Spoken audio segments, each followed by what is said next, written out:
Hello, everyone. Thank you for tuning in. I am Jaylee. This is JayLeesCorner. Happy Sunday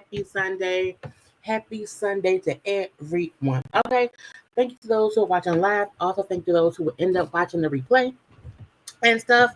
We have come to the end of the Love and Marriage Huntsville Road because nothing would ever be the same going forward because Mel has left the show. We do not like Destiny. Martell is still full of poop, and don't nobody care about Trisha and Ken and them.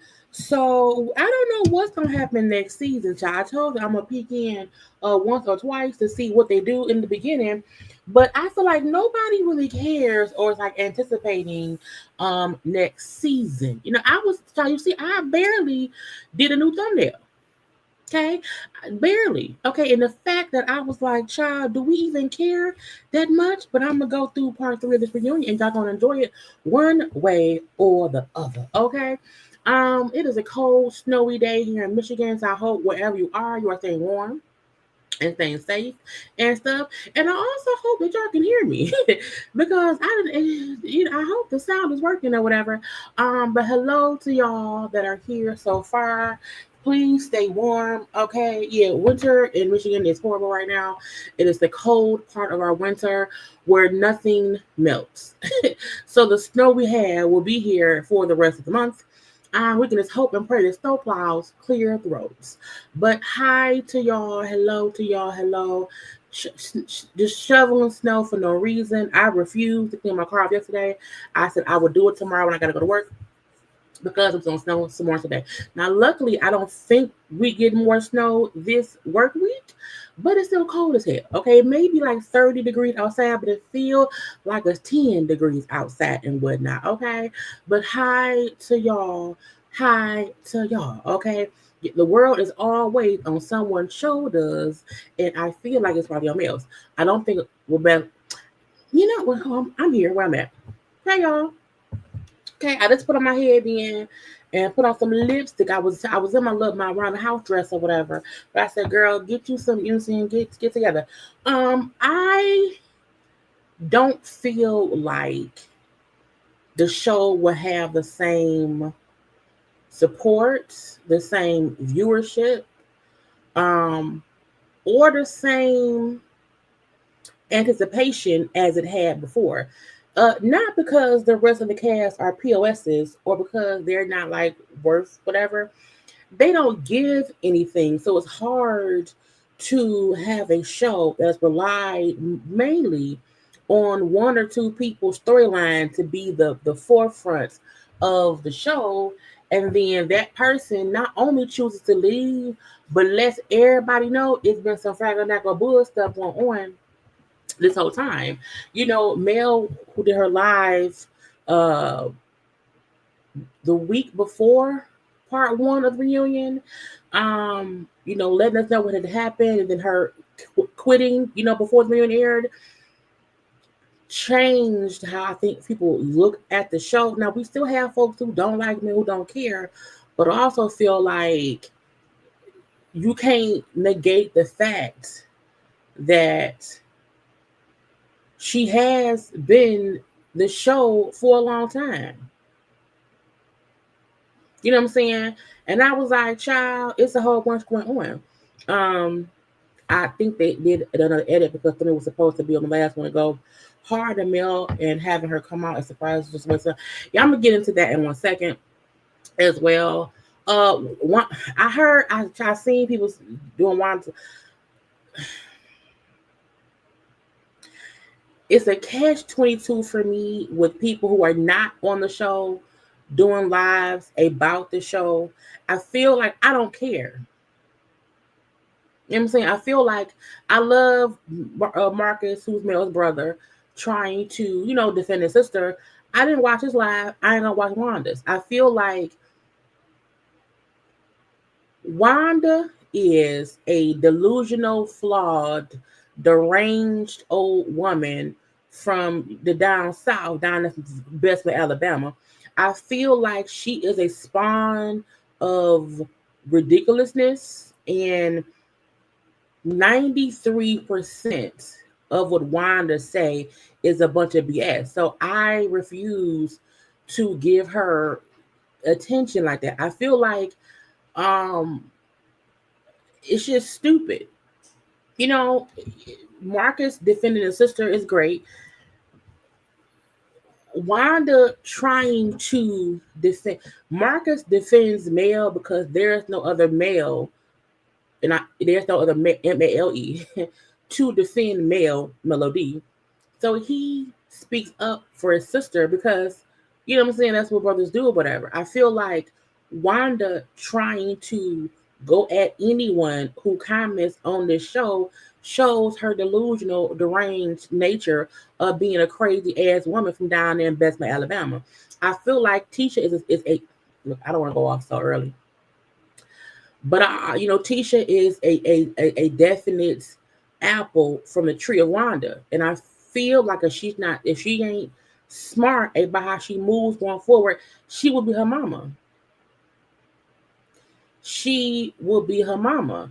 So when people in the Love and Marriage viewership, the Love and Marriage fans, some of those crazy deranged people who feed on the negativity of Wanda's antics or whatever, and Martell's antics or whatever, and even I don't have the bandwidth to try to get through all that. Okay, and why I'm gonna sue you if you, bitch, I don't care. You know what I'm saying? Wanda is the epitome of bottom of the barrel type of commentary, type of energy. And I feel like, again, 93% of what she say and how she responds and how she reacts is stupid and dumb and not worth my time. But people who want to click on the view and people who want to spew and show such negativity will then will play her. I don't care enough. I don't. This show has become a cluster of negative actions, and people try to deflect from the fact that most of the negativity is for people coming at Mel because Mel trying to defend herself, and if you try to defend Mel, it's just stupid. It's dumb. And it also proves the fact that when Mel is gone, what will Wanda go laugh about? When Wanda can sit up here and go at Mel or her brother, who is she gonna fuss with? What will her channel be about then? Who she mad at? Who she gonna blame Tisha for being a born housewife? And I think I'm just saying. So it's stupid. You know what I'm saying? Yeah, no one wants to talk about real life stuff besides whatever. This it was a 3-part reunion, and everything has some connection to Mel or Martell. 89.3% of the reunion had to do with Mel and Martell. All of it. From Destiny stuff to Nail stuff to Kimmy and Maurice's stuff to Tisha Marceau stuff to Ken, everything to Stormy stuff. Everything was tied back to something either Mel or Martell, good or bad. So next season, when there's no longer a Mel to attach stuff to, what's gonna be next? Is Marcel gonna be able to fussing and beefing and fighting with Martell then? Will he then entertain Martell because he can't then have Mel to spar with? 95% of the reunion was about Mel. Yeah, absolutely.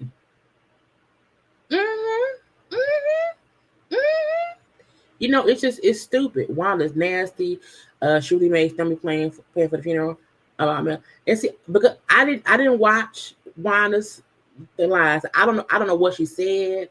I don't even care because I feel like Wanda, you can tell Wanda it is cold in Michigan and it's snowing, and she would find some kind of way to say because Mel is a cold-hearted bitch, and so because Mel is a cold-hearted bitch, she would make something about Mel.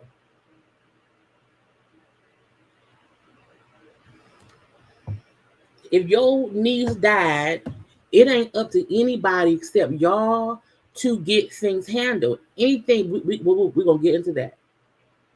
We will get into that. But I don't care nothing about Wanda. Nothing. And I really wish if Wanda's lies were entertaining, enlightening, a bit messy, and logical, it would make sense that she will go live and discuss it because she teach your mama. That makes sense. I seen the clip of Marcus live on IG, or it was on somewhere. I saw a clip of it. He was just having a rational, talk about his sister. It was rational for the most part. Wanda is delusional. She's crazy. She needs Jesus. Anyway, but we're gonna get into this reunion and stuff because the people was around here. Look, I took some notes. I did. I hope y'all have already liked the video. I hope y'all have already subscribed to my channel and stuff. If you do not know, we were live yesterday and stuff. We did a live about the 2 kids who passed away here in Michigan. That was a great informational live chat. Go watch that. We had a good old gospel chat yesterday. Go watch that. Okay. But there's other content up. Go watch it. Go watch it and stuff. Okay. But we are here today for this. And you see my title, my title said Male versus Everyone. Yeah, I wrote this title yesterday before I watched part 3. Okay. I did my title before I watched the reunion and its thumbnails. I didn't even care enough to watch it and then put forth stuff. And I used the same caption that I had up when it was stormy. When it was sunny versus Destiny. The fact that I can swap out the people and it still fits. Why can't you just move on? Because I don't have anything else to do. It's factual. The only thing I did was made Mel bigger and added Kimmy. Okay, I said I did not even need to watch the reunion part 3 to even structure my thumbnail to match them. It's still Male versus Everyone. Okay, Destiny is still delusional. Okay, the sky still deflected some more, and Stormy did pop up, and it was whatever else. Literally, I wrote that. I said I ain't got time. Not today. Not ever. Okay, so they sitting around there on stage. Okay, in their outfits. For the most part, this was all about, Martell, Ken, Trisha, and Mel a little bit, okay? So Martell making a joke, oh yeah, I banged Trisha. Oh, I'm joking. I'm just playing. Ha ha ha ha ha. On what planet does it make sense to joke that you bang somebody's girlfriend and someone's wife? Because she's Ken's girlfriend, but she's Marquez's wife. So Martell, the fact that you even feel comfortable enough to crack jokes and say that you bang somebody shows how delusional and insane and a maniac that you are. Okay, and Carlos, you helped build the maniac. But that's neither here nor there. Now, when Ken say, I ain't got nothing funny, I don't like it. I don't like it. I don't like it. I feel like Martell has been joking a lot about Trish and make her look like she banged him. I said, sir, Ken, hold up now. Yes, Martell joking was not funny. However, Trisha lying is a reason she's in this predicament. Okay? That's on her. It's on her. And I get, I didn't know what to do. I'm new to the show. I don't know how to do reality TV. My bad. I'm sorry. I'm sorry. I get it. Okay, cool, fam. Whatever. But, you can't only blame Martell for why Trisha looked guilty. It's also her own fault. It's also her own fault. So, girl, bye. Mel then said, because again, Ken said in a deep, deep voice, I don't like it. I don't like it. I don't like it. And Mel said, so Martell, you not going to direct this grown man? You fuss with all the women. You fuss with me and all the women. You be rah, rah, rah at us. You have no rebuttal to Ken who said to you, no, I don't like it. Don't like what he did. Don't like how we do it. I don't like, you know what I'm saying? You have no respect. And I love that Mel did it because Mel's point was, you just fussed at me and yelled at me, but you won't do that with Ken. Oh, because you're a pussy. Anyway, so what Ken is and what he didn't say that they were disrespectful. If he would say something it wasn't rude. Pussyfooting around. Martell likes to fuss with people for the show. When someone directly says, I don't like what you did, I don't like it, to not even say directly to Ken, say, well, my bad, sir. I didn't mean what, you know what I'm saying? So Mel's point was Martell be on some bullshit. Y'all let it happen. Carlos. Anyway, but he got upset with Mel for pointing it out. Got pissed with Mel and kind of fussed with her. Get upset with Maurice, who laughed at Mel making the point of it all. Okay. Then Nell don't yell in my ear. Shut up, Martell. Sit there and now Nell, tell them Martell to sit there and shut the hell up. Nell, be quiet. Now I get you don't want anyone yelling in your ear, but everyone here yelling. You're in the room. It's a reunion. But this is Nell and Chris's first reunion. So maybe I don't know. It'd be some loud voices, okay? Okay, it's whatever. So they get back. Now Carlos then asked Martell, why did you act like you did not know that lady? And why did you say, that she wasn't pretty enough for you to sleep with? Now he said, look, I felt like when I seen her currently, she looked different than she did a long time ago. Okay. I'm like, Trisha don't look that different. I've seen old pictures. She don't look different at all. So Martell trying to make it seem as if, well, I ain't seen her. The only people who I feel like we can say, well, I ain't seen them so long, is if you ain't seen somebody since high school, since middle school, they can look different. Trisha can't look so different in 2024 than she looked in 2021 at all. You know what I'm saying? I feel like maybe Trisha on her social media, on her IG pictures, maybe her pictures was a bit edited, maybe a bit filterish. I don't know. Because even now, the point to prove, I have a point to prove. Because, and this is not to defend Martell at all. Okay. I want to add this in here. Okay. This is Trisha's page. Now we see how she looked on the show. Okay. We see how she looked on the show. I feel like on social media, her face do be looking a bit different. I don't know why. Now she said this was a throwback picture.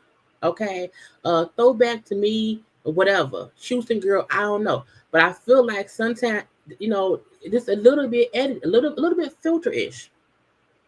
Okay, a little bit filter-ish. So I don't know if what he saw on IG, if he felt like maybe she pulled a Nene where the nose could be smaller. I don't know. Again, but she's posting old pictures of herself. I'm just on social. I'm scrolling her page, so maybe he felt like what he saw on her page. Cause see, this right here don't look like Trish to me.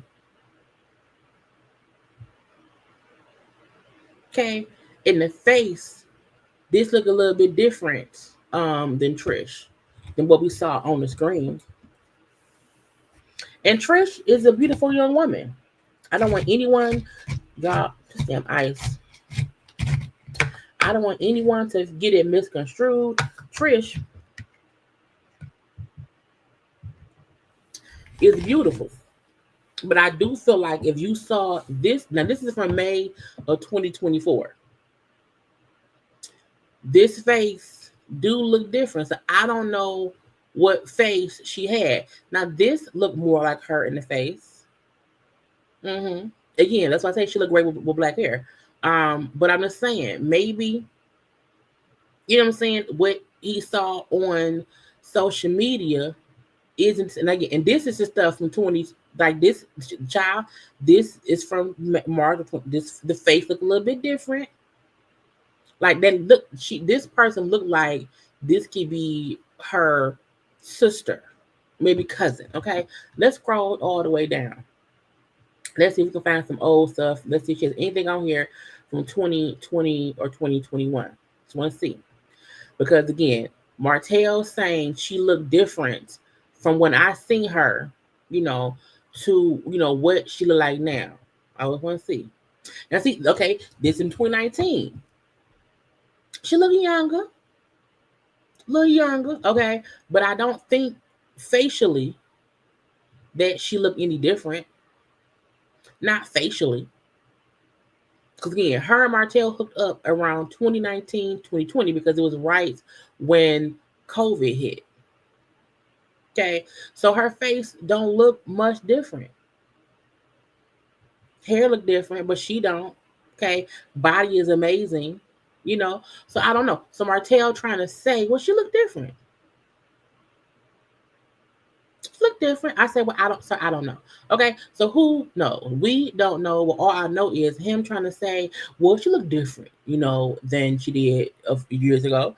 And I didn't recognize her. He kind of did not answer about the whole thing of him saying he didn't want to bang her, how she wasn't pretty enough for him to sleep with. And I will say this, it's no tea, no shade. I do think she looked different than Mel in the face. Okay, I do think in the face she looks a bit different than Mel. However, if you see her, like, she favorite coleslaw.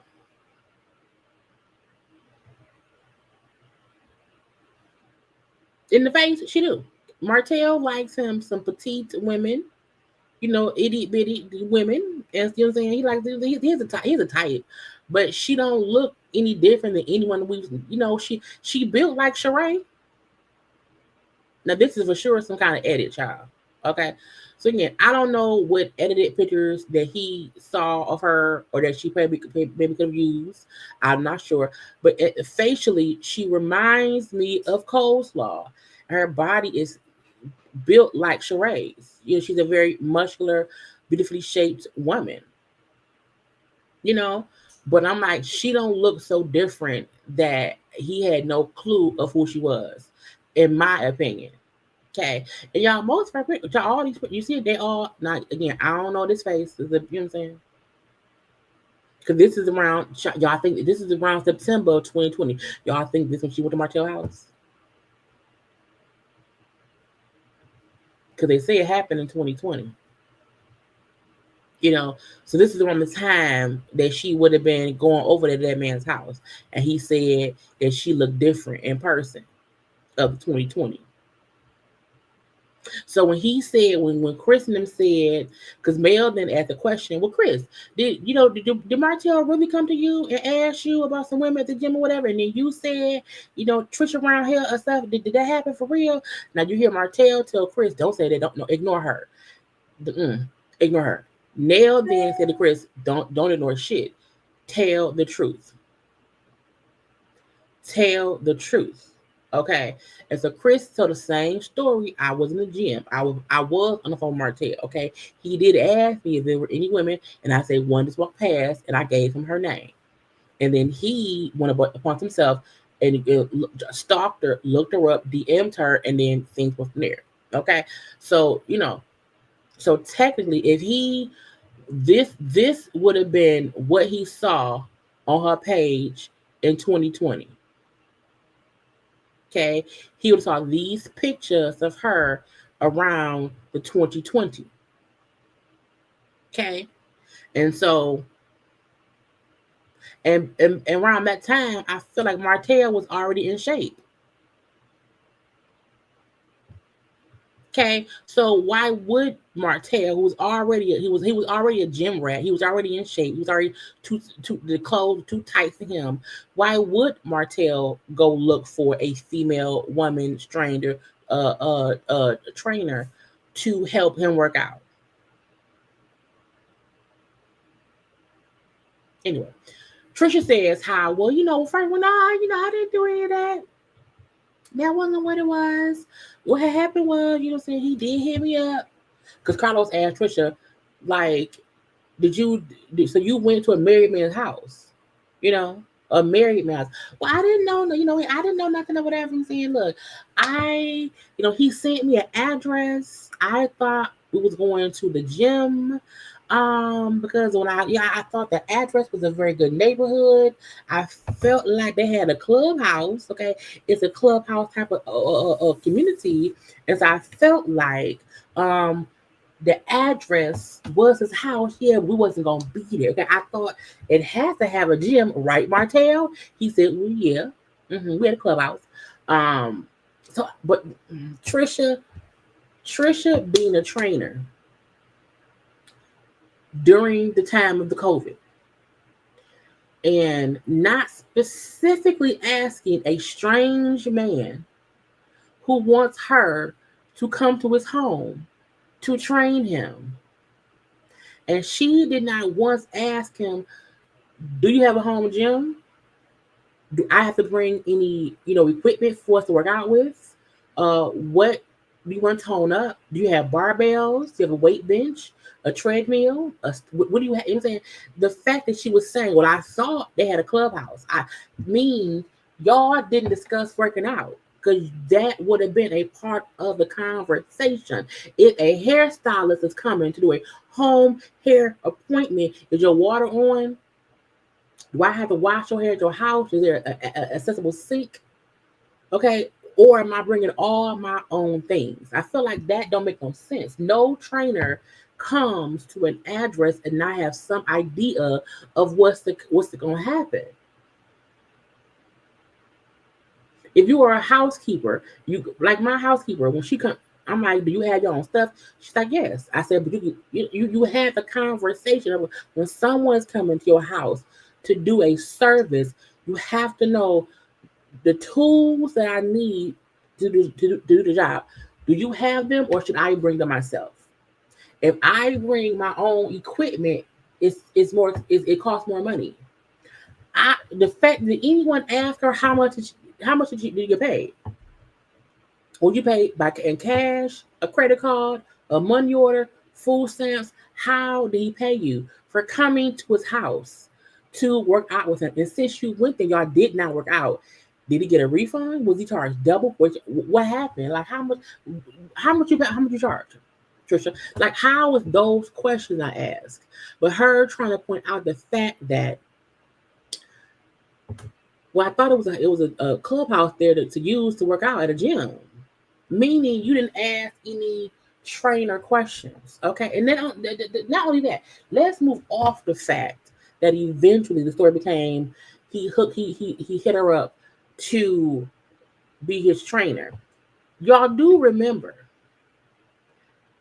first Martell and Trisha was saying he knew her because she messed around or knew his brother, Marquez. That was the first lie. Okay. That he knew her kind of, sort of, but through his brother. Why do we bounce back to that story? Where'd that come from? So not only were y'all not admitting y'all knew each other, y'all lied about how y'all met. Y'all lied about how y'all met because they both were saying, because even y'all knew his brother back in high school and college. Like, it was a whole lie. A full-fledged lie. So why even act like the only story to travel down is the whole gym thing? It's like, no. Where did his brother come into play? How that happened? Anyway. So when Carlos asked her about going to a Merriman house and saying how Huntsville is so small, it's a small Huntsville is a small town, and how at the time the show had been on for a few seasons, and so when Martell Holt contacts you via DM, okay, to come train him or whatever, like, how did you not know he was married to Melody? Well, I didn't watch the show. I didn't watch the show. I did not know his character. Okay, I found out about his wife at the house because I was like, Trisha, girl. Okay. I don't like liars. And my Martell is a liar. I hate that my ice is stuck. A part of me feel like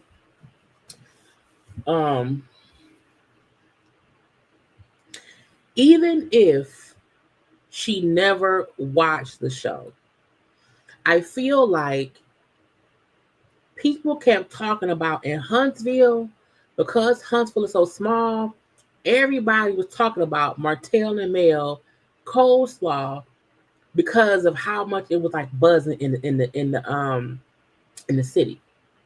You know what I'm saying? Martell and Mel and coleslaw have been all over social media. And not only that, during COVID, ain't shit else to do besides be on social media. So you want me to believe that during the pandemic, when there was nothing else to do, you had never heard about the people in your town who were on a TV show, having all over the news, was all over social. You didn't know nothing about that. Even if I agree, she may have said that she didn't know Martell, his how he was. But you can't tell me that you had never heard about Martell. And this can also show how she's crazy. Even if you did not know about the show, once Martell DM'd you and asked you to come to his house, you didn't look him up. On his page, then there will be stuff about him on the show. At that point in time, that's when Mel had first left him because he had coleslaw pregnant. It was all over the news, all over the blog, all over the internets, okay, that Martell Holt had knocked up a person while married. If you recall, during the season, she had said, I didn't want to get involved in none of their mess because she knew it was mess. Thank you for the super chat. So he DM'd her and she did right. How did you not look at that man's page? It doesn't make any sense. Not at all. So it's like Trisha is trying to my tail page. Trisha up here lying. And she don't need to my tail. And Trisha don't know how to follow her own lies. Okay. If you're gonna lie, you need to at least follow your own lie. because this is stuff that you said. So ain't no way on God's green earth, okay, that you are a trainer trying to build your training brand and some strange man hit you up in the DM, okay, hit you up in the DM, and you don't go to that man page to see that. Oh, I didn't know nothing about him. I didn't know. And I'm just scrolling back. Let's see when I can find this stuff from. That's in 2021. I want to go back to 2020. Again, Martell used to post stuff on his page all the time. Okay. Because back then he wanted to put forth this illusion of a good father. You know? And so I feel like her saying, oh, I just wanted not in. Martell trained himself. Okay. This is from December 27th of 2019.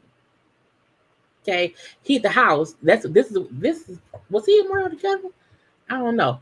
But this is from, this would have been around the time that he was the best around with Coleslaw and was cheating on Mel. Okay. I'm just saying, let's not act like this is from December 14th, 2019. In the Christmas spirit, plus wife, 38 weeks ready to drop and still providing these amazing meals with fam. The fact that, again, see, Martell, Martell be forgetting what we be saying. Okay?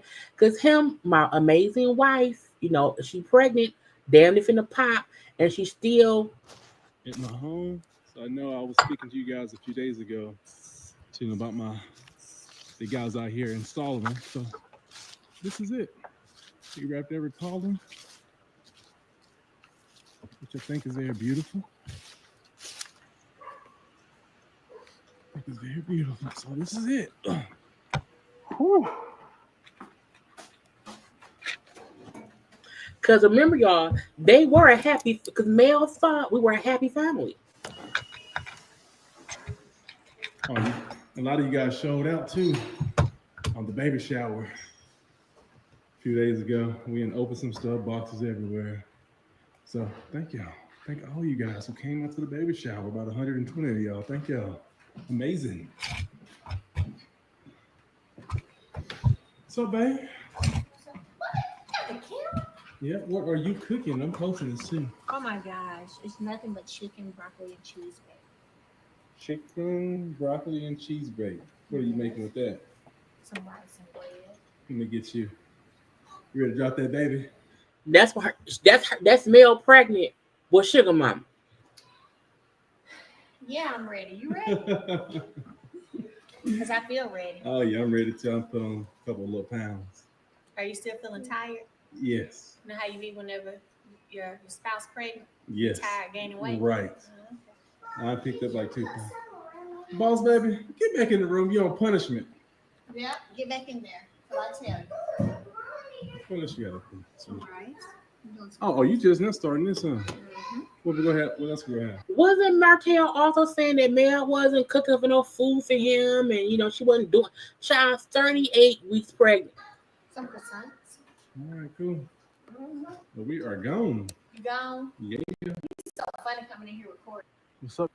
So again, I'm just Trisha saying that I didn't know he was married. I had no idea that man had a wife. I had no idea he wanted me around here to train him and stuff. He wanted me to be his trainer, even though Martell. In case y'all didn't know, trying to get right. About to start back filming.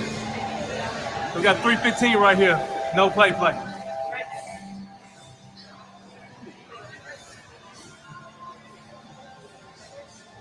So she said she didn't know that he was on the show. She ain't know nothing that he was married, even though there was video footage of a pregnant wife in December.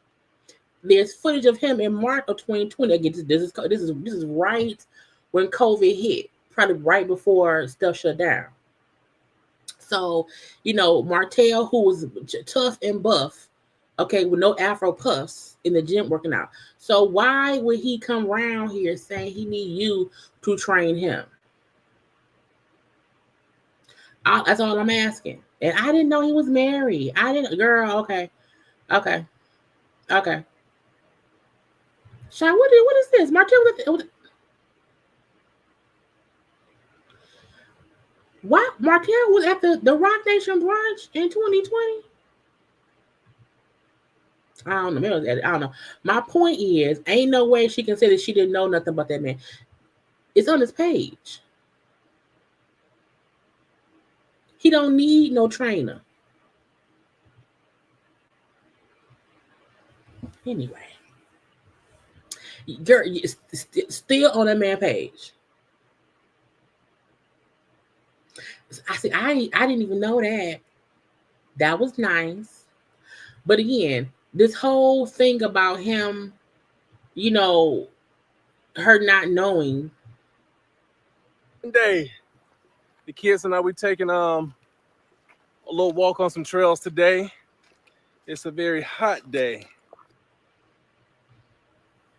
So that means Trish don't do none of her due diligence. That man got a whole brand new baby around here. Did you say where the baby come from? Okay, where the whole new brand new baby came from? Did y'all know Martell was trying to make it seem as if he was I'm a great father. I'm a great father around here. Anyway.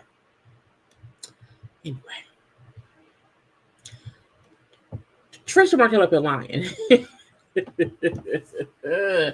Trish and Martell are up here lying to us.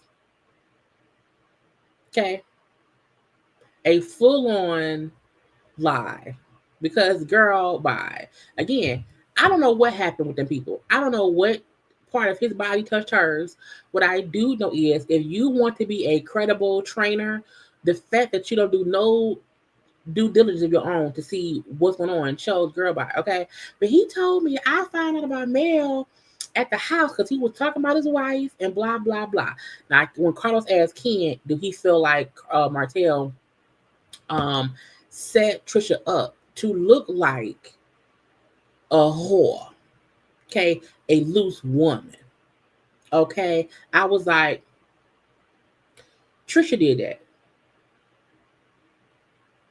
Okay, Trisha did that. Trisha was the one who allowed him to form that narrative because whatever she did at his house, she didn't want anyone to know. And I feel like if you on this show,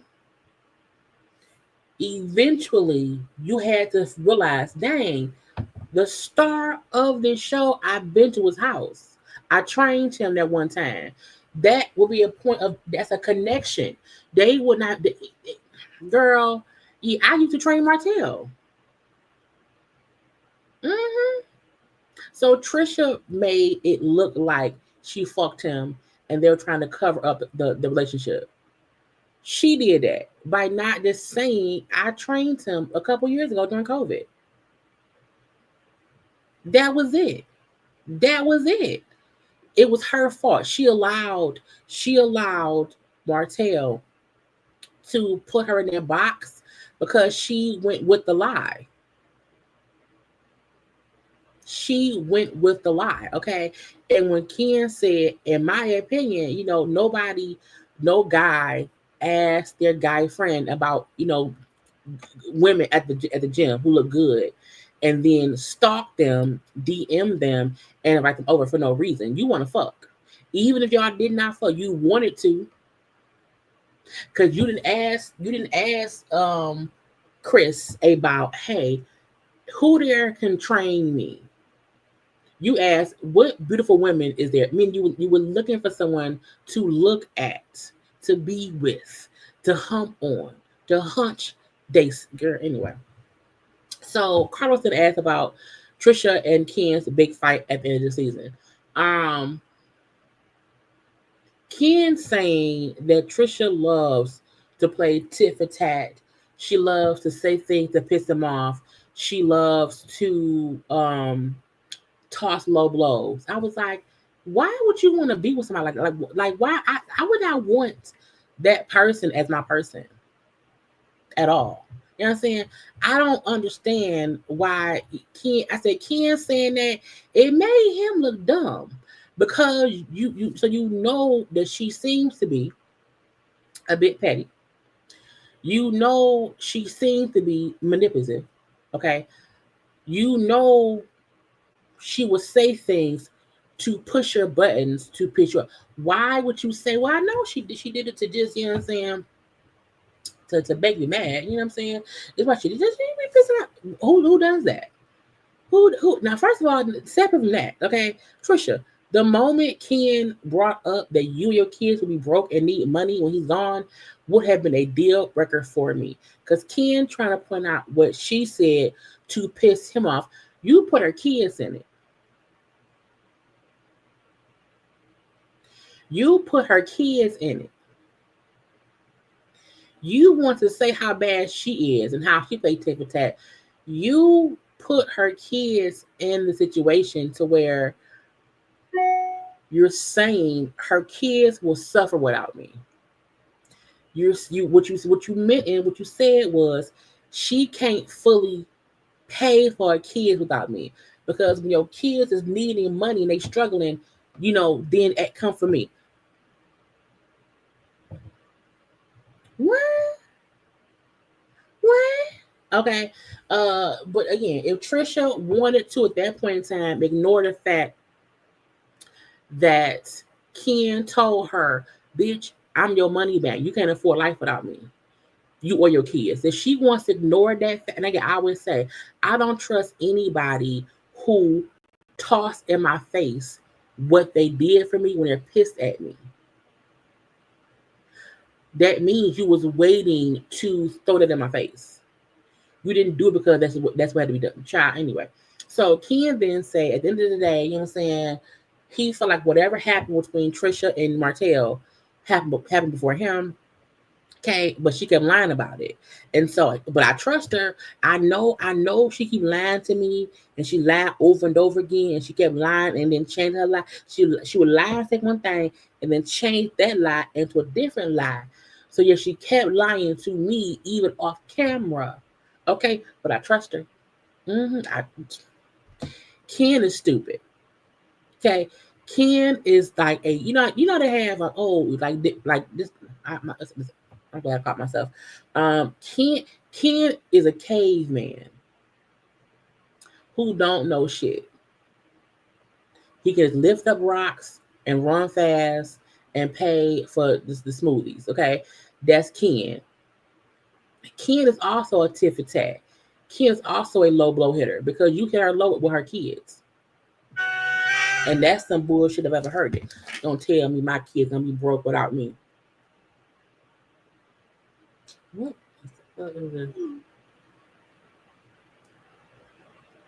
Child, I hate when I'm on live and folks be sending me stuff, and I'm like, what y'all want? What y'all want? Anyway, but Trisha, and I'm surprised either they cut it out or Carlton asked how she felt about him bringing up her kids and the money situation. Okay, so again, whatever. Okay, now Carlos then asked Martell if he felt like he owes Ken an apology because he's a child. First of all, Ken and Marquez, that is Marquez's wife and Ken's girlfriend. Okay, but Carlos asked Martell if he feel that he owes someone an apology for him, cracking jokes about fucking Trisha, and he said no. I was, they kept bringing it up. I was cracking the girl anyway. Martell will never say sorry. Now they then bring out Marquez. Okay, bam. Look, I feel like Ken and Marquez has dug his own hole. My eyes feel too frozen. I'm going to close my mug. Oh, there you go. So, again, Marquez has dug. No, it's not. It's still frozen. Marquez has dug his own hole. Marquez as a husband, him as a father, to me, this situation of Marquez Ken and Trisha is too much for TV. You wanna know why? Trisha tried to fool us from the beginning, where we thought Ken was her fiance, they have a relationship, whatever. Yeah, she has 2 kids from a former marriage or whatever. We had no idea that coming into this show, she had completely unresolved issues with her current husband. And she had no intention of divorcing that man, had been separated for 5 years. I feel like they came into this and should have never been on TV. I feel like it was insanity. To me, Marquez has a delusional form of truth, and to me is the only one that admits they have issues. When he said, look, we have unresolved and underlying issues between the 3 of us, I'm like, that's true. That's true. Trisha and Ken want to fully blame Marquez as if they don't have it. Wait, girl, as if they don't have issues. Trisha has clear issues in every relationship in her life with her husband, her boyfriend, and probably her children and her friendships. Okay, Trisha should have never came on this show. She wasn't ready at all. And showing all of this mess is crazy. Trisha and Ken wants him to leave them alone because then Ken is the savior. He's the deadbeat baby daddy. And she is the broken woman whose family died and she ain't healed yet. When in the real world, all 3 of them have unresolved issues as a trio, a duo, and solo dolo. Ken has issues. He has a savior complex. He consistently dates women who are unavailable with kids, where he can step in and pay some money. Marquez has issues being an abandoned father to his kids. He's childish. And while he may have good thoughts of wanting to be a dad, he can't afford to take care of his kids. And that is his point of contention. Trisha is a liar. And she still loves her husband. And if he was to come back, I do feel like she would take him back. I do. She has too much energy for him for someone who don't want him. She don't even show anger towards him. It's frustration that he couldn't figure shit out and come home and fix it. And so she's pissed because now she's forced to be a single mom and have a boyfriend. And Marquez saying, I feel like they alienate me. I think they exclude me from certain situations or whatever. And I don't like it. I moved to Atlanta in 2021, okay, and all of this shit. I'm like, the details don't even matter to me. Him saying, I feel like they exclude me. I feel like they do. They do. Now, it's his fault that they do that. Because you're not there, you gave them the power to be able to do that. But we're not going to act like they don't do it. They do it. They do. And they take pleasure in doing it. But it's because, nigga, you left. But he's right. They do stuff to make him feel like he is not a part of the family. But it's also because he chose to leave. And he thought, I can leave and come back. And he couldn't. And he didn't. And that's some shit they should have all figured out before it come on the show, okay? So when Ken because Ken love pointing out how he do shit, Ken don't do nothing without recognition. Ken said, I was the one who let your son borrow my car to drive to you in Atlanta to see you for your birthday. Because Ken loves pointing out how he financially helps the family, how he helps them as a kid, you know what I'm saying? And Marquez allows them to do that. He needs to move back to Huntsville and be an active role with the kids. The kids are at an age where he don't even need to go through Trisha or Ken. Well, fuck Ken. Trisha, your kids have phones. Call them and set shit up and go meet up with them. You don't have to go through her. I'm not saying pop up and take them, but I'm saying the kids are old enough for the communication to be with them and the mama and you. Ken don't even need to be involved in that shit at all. Okay? It really can be Trisha and Marquez, and that way he won't feel so, shut out. But I'm like, sir, it's your fault because you left. And you sit back and you allow them to treat you that way, and then that has been your excuse for the past couple years. Okay, now, Marquez told Ken to focus on being a helpmate for Trisha and not try to replace him as a father. You know what I'm saying?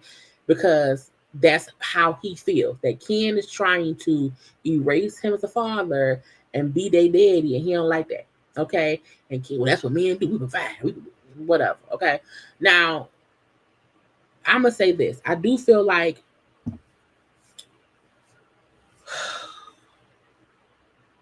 Marquez is a victim of his own making.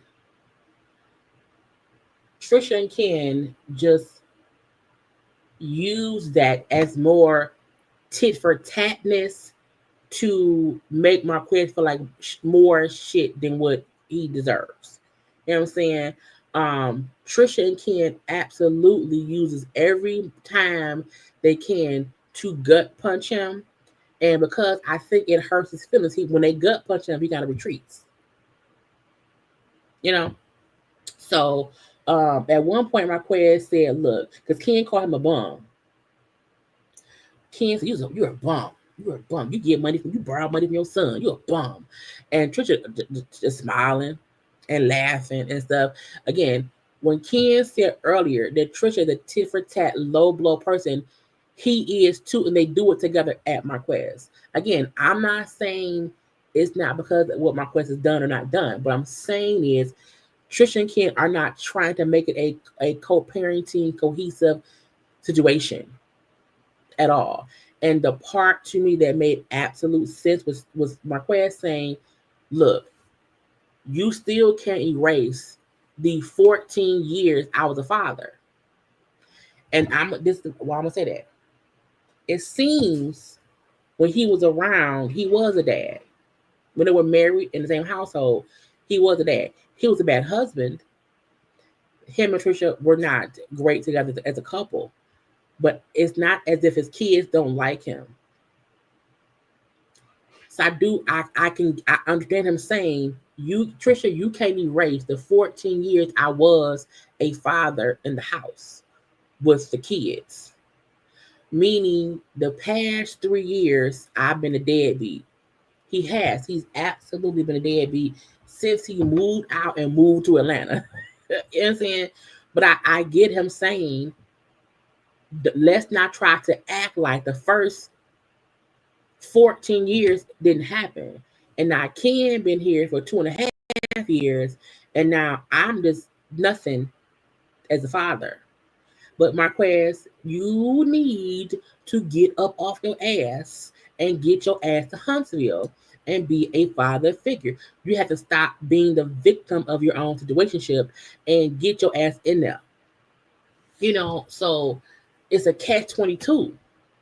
But in my opinion, I do feel like Ken and Trisha uses Marquez's flaws as a deadbeat father for the past couple years to, make him feel less than. But he allows it. So what the fuck we supposed to do? Again, I don't know why they're here. Okay? And when Carlos asked, what y'all divorced now? What's happening? She said, well, I filed for divorce. And he said, well, I ain't got no paperwork. So She's still my wife. And I was like, child, anyway, Ken then said, you got 30 days, because in Alabama and Huntsville or whatever, once someone's files for divorce, and he would know because he dates married women with kids. Ken said, you after 30 days, I guess you can go for, I don't know because I ain't married, but Ken made it seem as if in 30 days, if he don't respond, the divorce will happen anyway. And I was like, child, I guess so. If you say so. Okay.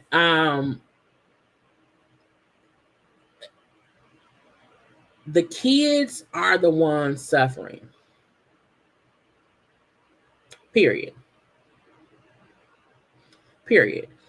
Seeing mama and daddy and mama boyfriend on national television, fussing, fighting, arguing, bringing up how the son bought a car to go visit the daddy borrowed money from the son, and all of this. I feel like, what's the point of tit for tat?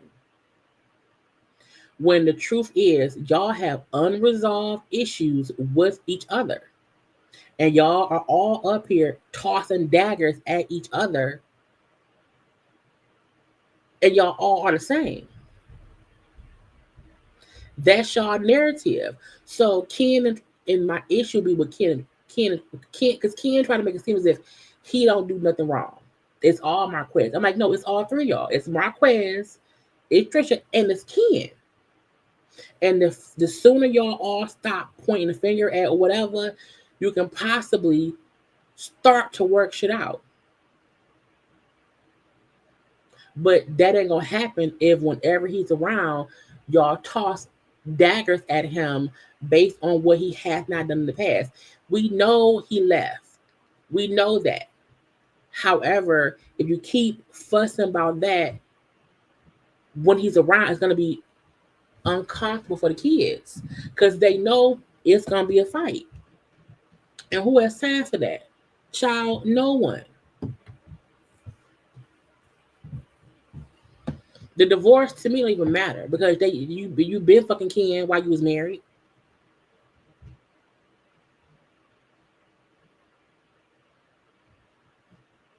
So work on y'all shit and move on, okay? Now I don't care about the divorce. I don't care. But y'all, they was fussing and talking, and Marquez said, look, all I know is Ken ain't the one. He ain't the one because I have God in me, okay? And God told me he ain't the one. I said, and when Ken told Marquez, I'm gonna help her heal, I was like, bitch, what? Okay. Marquez brings up how Ken told him, blood don't make you. No, I think it's like DNA don't make your father. And I was like, well, that's hard. Telling somebody daddy telling someone who was a father for 10, 15 years of the head that just because you and the kid share the DNA don't make you their father is crazy to me. It's crazy to me. Now, we know DNA don't make you the father. However, again, that's a way to make him feel like he's less of a father than, what he is. So that's crazy to me. So they fussing. I don't know. But what I do know is, y'all know people said that Ken and Trisha broke up. Y'all know they said that because again, Trisha has wiped the stuff that was her and Ken off her page. Before, there was many things of her and Ken on her page. So again, she wiped, and like some event happened the past week or so, and Ken and Trisha had stuff up of them together and hugged up and stuff, and then not no more. Okay, not no more. Now, do I have his page? I thought I did, but maybe I don't. I forgot Ken. It's dark something. It's like dark _ me. I don't know. Oh, dark skin Ken. So Ken has stuff of him and Trisha on his page, and he wiped her from his page. So people said they broke up. So I think it's funny that Marquez said, I'm telling y'all, they not gonna make it. He ain't the one. God told me. Now, God, like, don't put me in it, okay? But he said at the reunion, they, he ain't it. Okay, so both Ken and Trisha have, wiped each other from each of the pages. I think, was this him on? Let me see, because he had posted on Valentine's Day, child.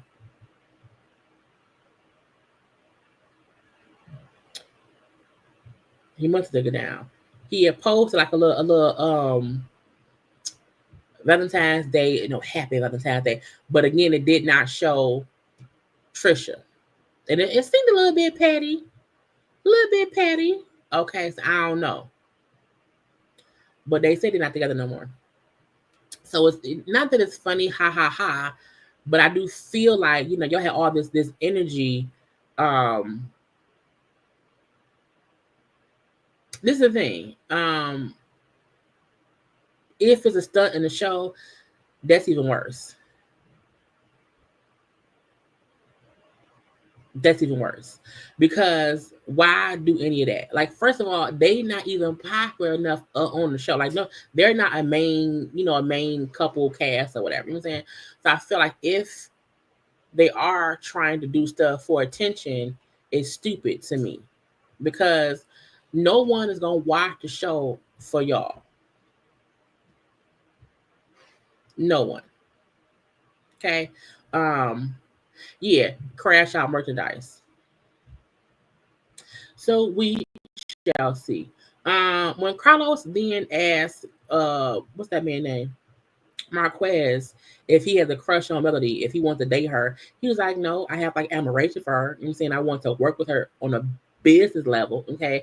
And Mel, like, no, anytime I've had a conversation with Marquez, it was about him and business. He wants to work with me. It was never been anything more than that. And Ken then say, well, that's how Martell hit up Trisha. Martell tried to, hit her up to work out or whatever to get his feet in the door and get her to his house. And Mel said, well, it ain't the same because I ain't going over there. So it ain't the same. And I was, Carlos asking Marquez if he wants to date Mel, if he had a crush on Mel, was so messy to me, because he not even worth her time. And I mean that in the aspect of he has all these issues between his wife, his wife's boyfriend, his children. So even if he did have a crush on me, bitch, I ain't with it. And I liked him. I liked that he said, no, I have admiration for her. I want to work, because he said, because he know Mel gonna make him some money. Mel gonna put me in some rooms where I can make some moves. He was smart, and I want to work with her. I admire her. Okay. He gave her flowers. You see, even him saying, I want to give you, because even he know Mel is a mover and a shaker. Even he know that. And so Mel was like, look, we've never had any kind of romantic. It's always him talking about business. And Ken trying to put it as if, well, Martell did that with Trisha, so you can't. And she was like, well, it ain't the same, because I wasn't dumb enough to fall for it, like your girlfriend was. Okay. And then when Marquez says, you talking shit, that lady she don't want to marry you. When he said, you talking all that shit, bruh, she don't even want to marry you. And I was like, the fact that everyone knows that to be true. Trisha did not ever want to marry Ken. That's why she never tried to divorce Marquez until Ken kept pushing the issue and Marquez came on the show. Marquez is a bit of a deadbeat. He is. He do need some counseling, child. But he was dead center correct on saying, saying to Ken's face, she don't even want you. She don't want to marry you. She been lying to you. And I was like, child. And again, the fact that now we see they supposedly broke up. I was like, well, I guess so. So that was that on that. Now look, all the ladies get together, child, to discuss the girl trip. Okay, but first I want y'all to take a moment and like the video.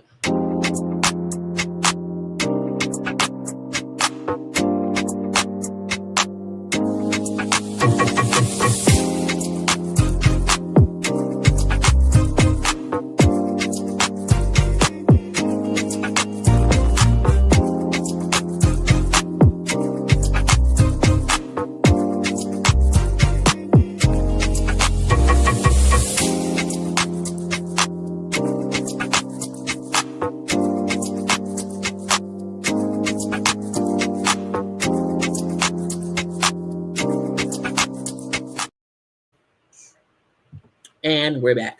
Look, the ladies getting together to discuss the girls trip. I forgot it happened. This has been a long ass season for no reason, and I feel like. Wait, hold on. Trish put up a post that she was being mentally. When did she do that?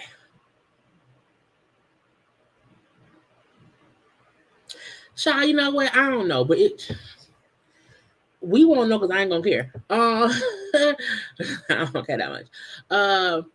Mel and them, the group, the trip to St. Thomas. Now, this almost shows how petty all the women are, because watching the episode and even watching how the trip wrapped up, to get to the reunion. And the part that we're seeing is y'all complaining about the rooms. Oh, the rooms were this and the rooms were that. And I feel like that is not the right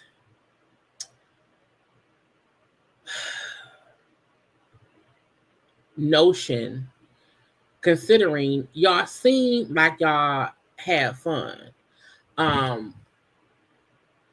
Even how y'all said that it was a relaxing trip overall, to try to focus on, Nail, I didn't have a name tag for my bed, for my room. And then Tisha and Kimmy saying we should have got better rooms. I'm like, y'all was on an island on a paid trip. And y'all pissed because y'all slept in a room that wasn't the best. Whatever. Mel, like, look, we had fun. It was a fun trip. It was a top-notch trip for me. I thought it was great. And I feel like them complaining about, those issues and not discussing what happened on the trip was crazy to me. Okay. Teacher saying, oh, well, the OG should have for sure gotten better rooms. And Kimmy saying, well, I felt like I got caught in the crosshairs of Tisha inviting Destiny. And so I got kind of put in a bad room just for that connection.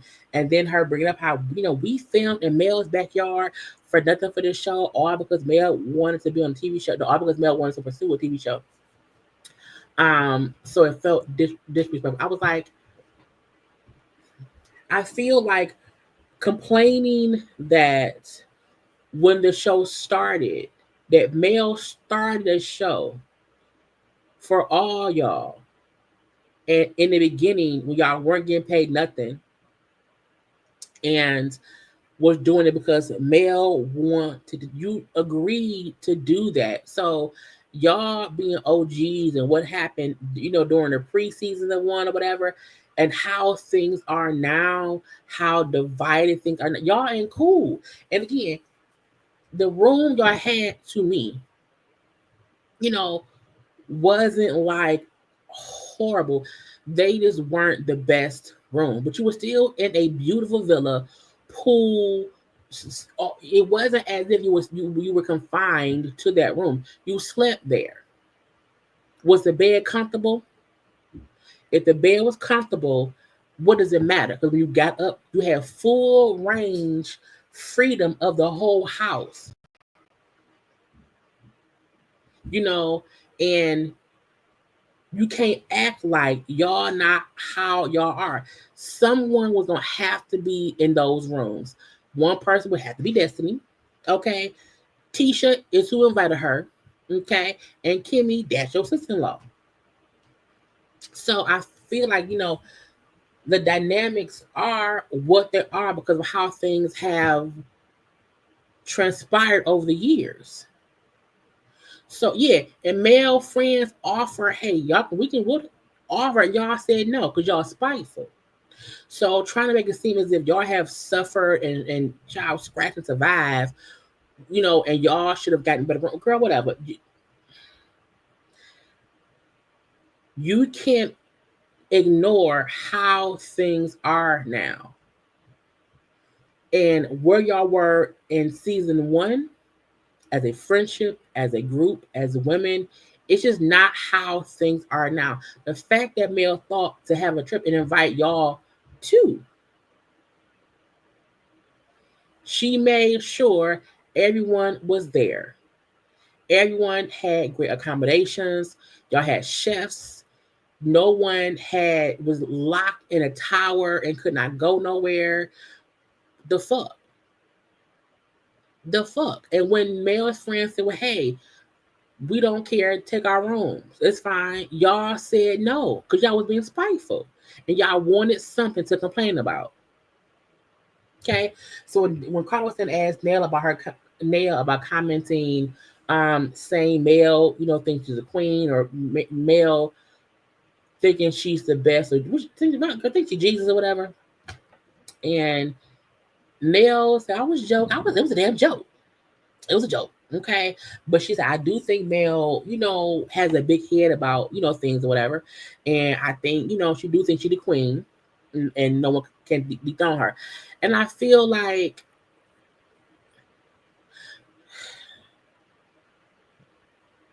Mel is like the queen of the show. But Mel is the star of the show. That's just what it is. And I feel like in one way or the other, everyone has acknowledged that. Even Kimmy saying Mel created this show because she wanted to do TV. And so she brought us here. I feel like in one way or the other, they all have acknowledged over the years how this was Mel's baby. This was Mel's idea. This was Mel's show that she shot to own to Carlos or whatever. And they tweaked it a little bit to be less of a HGTV, housing show, to be about the couples. I feel like, well, what the fuck you supposed to do? What are we supposed to do? I don't know. Okay. And so Mel but now you have said out your own mouth that I'm the queen and how everyone should just admit it's my show and how they all should fall in line and play their role. You have said that. So why make it seem as if that's not true when you have said it to other people? So I feel like, girl, it ain't Kimmy's show. It ain't Tisha's show. It damn sure ain't Nail's show. So why are we acting like, girl? And even the points and where Mel was saying I'm the queen was because she was beefing with Destiny. I am the queen. Can't nobody dethrone me. I'm like, girl, anyway. But I don't care. I don't. Okay. So Nail and Miss, well, I did say that. Yes, I did. I said it or whatever. But I feel like I counsel Mel so much. I've been there for me. Nail wants this. I think Nail wants to be Mel's minion in a way. I think Nail wants Mel or wanted Mel to put her up on her titty. Okay. And I think she wanted Mel to push her in the role of mother hen. I think when Mel did not do that, when Mel did not put her up on a titty, okay, and cover her up and put her in a position to fully be on the show as this sidekick to Mel, the great, powerful mentor of Oz. I think Nell got pissed. I think Nell got pissed and she felt like, oh, she gonna keep discrediting me? I am a mentor. Because every time she talks, it's I'm a mentor, I'm a mentor, I'm a mentor. And she consistently wants Mel to put her up on a pedestal for being a friend who talked and counseled or communicated and whatever. Girl, what? So her going into I counsel Mel and Mel said, but Miss Nell, haven't I also done that for you?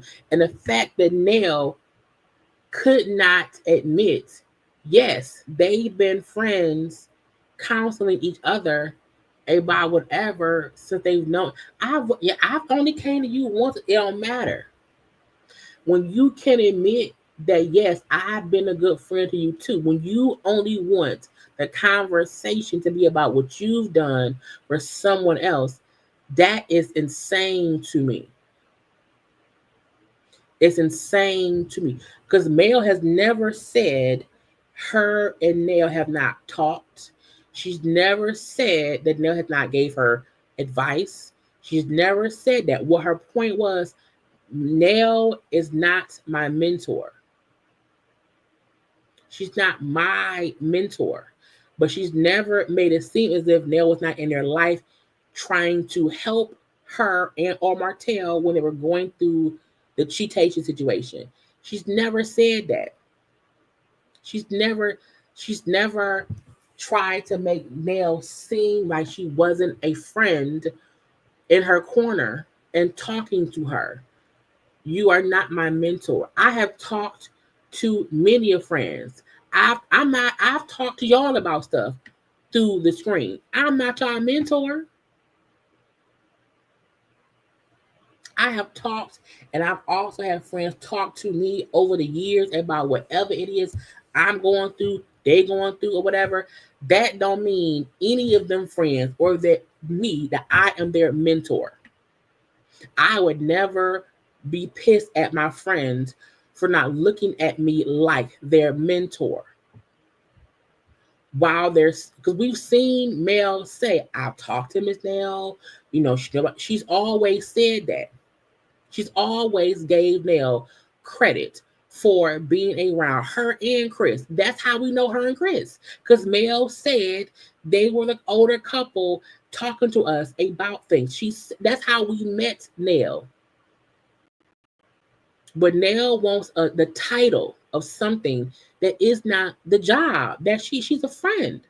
She may be an older friend. So Nell is delusional in how she makes it seem as if Mel downplays her. She don't downplay you, but she's also it's not Mel's job to put you on a pedestal for being a good friend. Because she's never said you weren't a good friend. It was not until Nell kept saying, I'm your mentor, that Mel said, well, you wasn't my mentor, not my mentor, not the mentor. Not that. Okay. So again, it's semantics. It's the plain dictionary. Okay. And that's crazy to me. And again, when Mel was like, but haven't I done the same for you? And Nell did not want to, she didn't want to give Mel no credit. So Mel, you know what?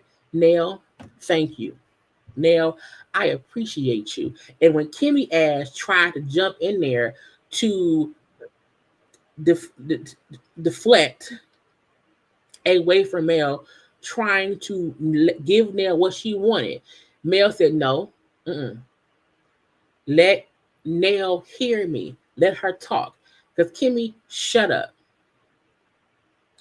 I hate when it's two people have a direct conversation and then someone wants to jump in and throw some cayenne pepper on the fire.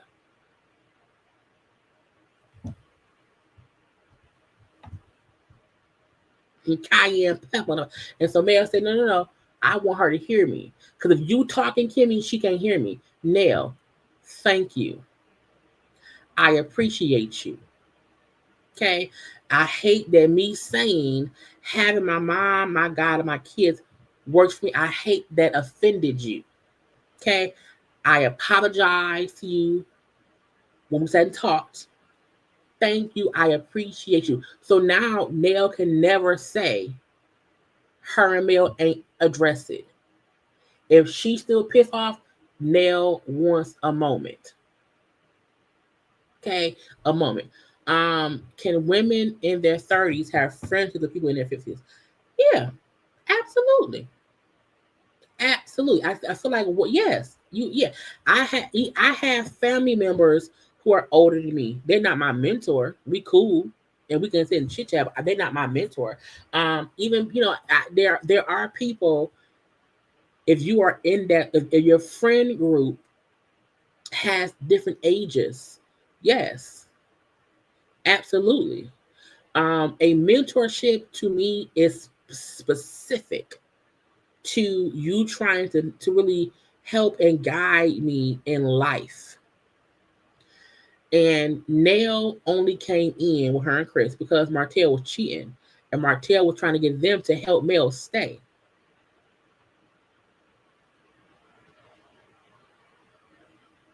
I don't think Mel even has the mental fortitude to be anyone's mentor because she can't even accept that while she helps Mel helped her too.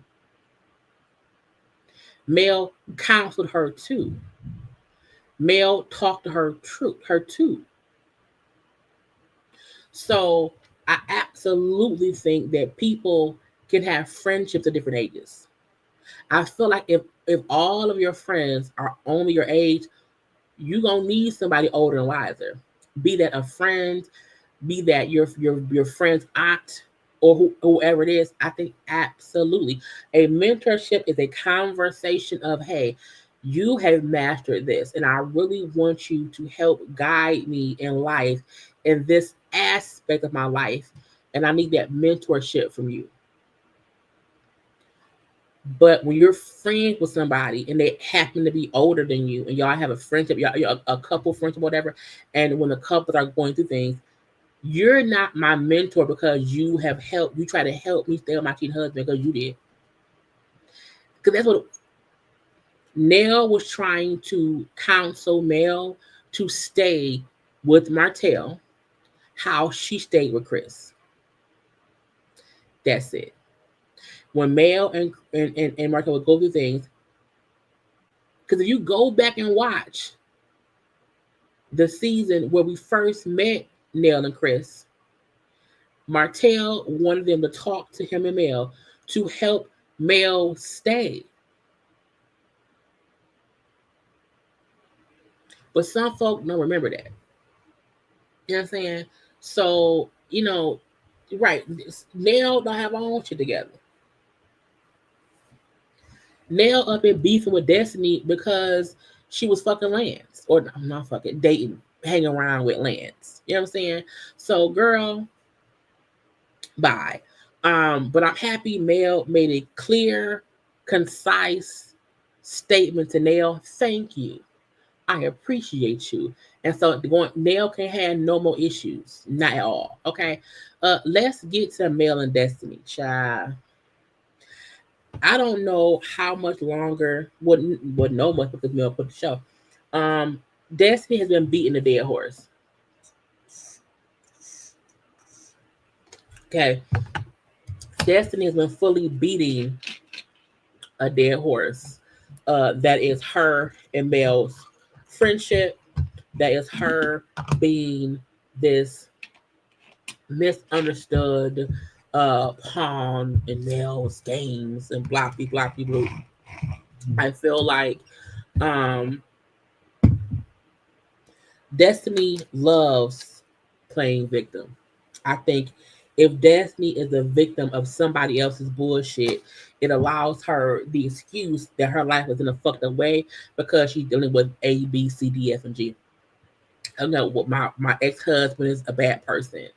Moses left me for Sonny. Mel used me, child, I don't know, for $10 or for two. This is a bunch of bullshit, okay? Uh Mel was like, the trip, this is my first time in years, okay, in years being around Destiny. Period. Because remember, y'all, the last time I think the last time we saw Destiny and Mel like around each other, I don't even remember. It's been some years. I like Mel pointed because I think Destiny make it seem as if, well, we've been around each other, and Mel like, no, it's been years. Okay, that we have not been in the same room together. But she back on the show, whatever. And Carlos said, so Destiny, on the trip, we saw you say to Mel, I'm sorry. And Mel said, with tears in her eyes, child. Okay. And then Destiny lies and says, no, what I said was, I'm sorry I had to do that to you. I was like, no, that's not what you said. In the scene, you kept saying, I'm sorry. I love you. I'm sorry. And Mel said, we'll talk. Meaning, girl, I'm not finna. Destiny was looking for a moment to film. She was looking for a moment to have a conversation with Mel on camera by saying, I'm sorry. I'm sorry. Hey, I love you. She wanted Mel to talk to her, and Mel said, we'll talk. And that did not mean we have something to talk about. What it meant was, I'm not doing this with you right now. I hear you. We'll talk. Goodbye. Okay. In her confessional, she said, I said that because I meant I'm sorry for what, and I was like, well, dang, what you said. So even her conflating what she said in the scene versus what she then re-said in a confessional later is proof that Destiny is full of bull and the shit. Okay, completely full of bull and the shit. Because man, we saw the scene in the hallway, in the stairs. I'm sorry. I love you. And Mel said, okay. Not say I love you back, because she don't love you. Mel don't love that lady, and it's fine. Okay. Carlos then asked, they was fussing back and forth, and I don't care, because to me, Destiny refuses to understand the level of low down dirty shit she's done and said to Mel since they fell out. Since they fully fell out. So when Carlos said, like, is there any chance for y'all to be cool again? You know what I'm saying? Because y'all left the trip like cordial. Mel said, we left the trip cordial, yes. Okay. And if there was any chance of us staying cordial and that continuing, it would have been after the trip. Meaning she didn't really hear from Destiny after that point. Okay. And she didn't care. You know what I'm saying? For Destiny, then to make it seem like, well, Mel made it seem like I was a stalker. She made it seem like I was doing too much. Like, why would I want to? Blah blah blah. And I'm like, what you did? We seen Kimmy in confessionals. We seen interviews of people saying it was very strange how close and how much Destiny kept trying to be next to Mel, be close to Mel, talk to Mel. Kimmy said that. How they all thought it was weird seeing that. Why did Destiny get pissed at Stormy and say, hey, you're in my seat? It was close to Mel. They kept saying she kept putting herself to Mel. So what do you mean? What do you mean? It wasn't Mel only saying that in confessional.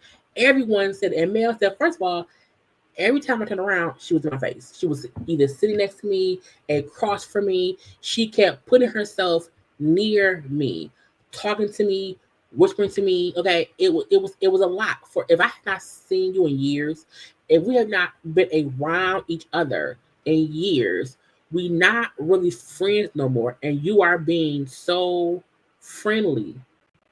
That is strange. You don't have to keep sitting next to me. Across, sit over there. And if we are, girl, we can coexist. But you kept doing that, and Mel said, and we all talked about it.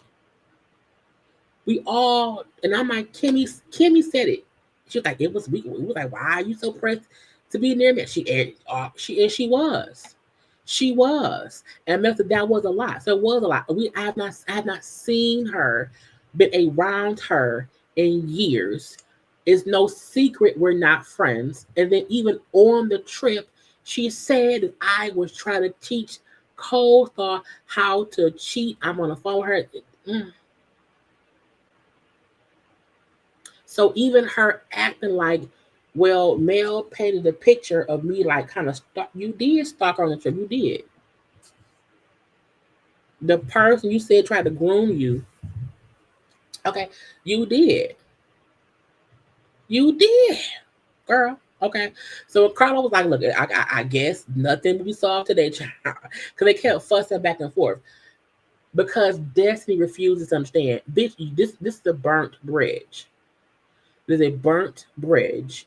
And every time you try to negate the fact that you helped burn it, Mel don't let you forget it. Bitch, we cool, leave me be. Okay. And so he said, I guess it won't be no resolution today. And then Daddy's gonna say, yeah, it's up and it's stuck. And Mel said, always, till death do us part. Up and stuck. I said, girl, we're gonna die being beefed out. And to this is my thing. They should not be friends at all. Destiny is a devious, deceitful, dangerous individual. She is delusional to the utmost that I've ever seen. She takes no accountability. She twists and turns truths into lies. She manipulates people and situations. She uses words. She uses trigger words that she know will trigger a conversation and then backtrack once she gets backlash. She has exposed herself as a dangerous single black female. Watch your back, she may murder you kind of person. And Mel has every right to not want to be around her.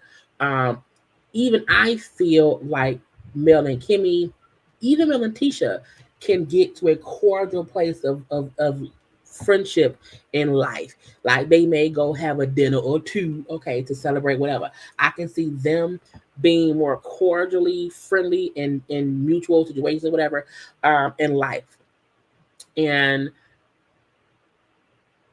I can't see that happening with Mel and Destiny because of how far Destiny took it. She took it so far, and I feel like the grooming stuff that we saw on the unedited version of the reunion, and seeing how she tried to assimilate grooming to Mel's character, how she tried to connect Mel being sexual with her husband as that making Mel some nasty, freaky, whatever, and how no one should respect her.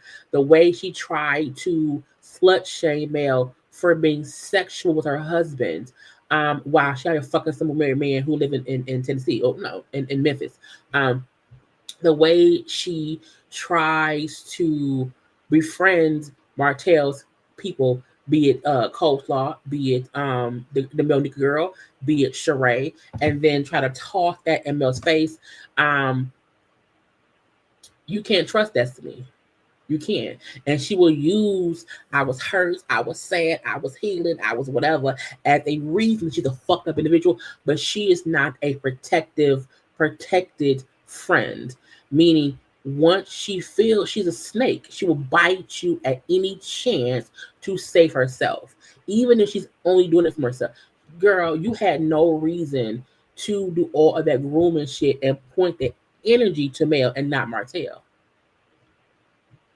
So Mel saying it will always, till death do us parts, be up and stuck. They don't need to be friends at all.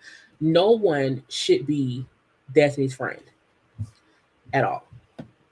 At all. Now, folks who and Mel made it clear too. I didn't know that girl a long time. I met that girl, some years ago through Martell. Because Martell was close to Willow Berry.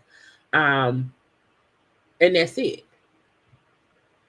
Destiny is a person in life I would never trust.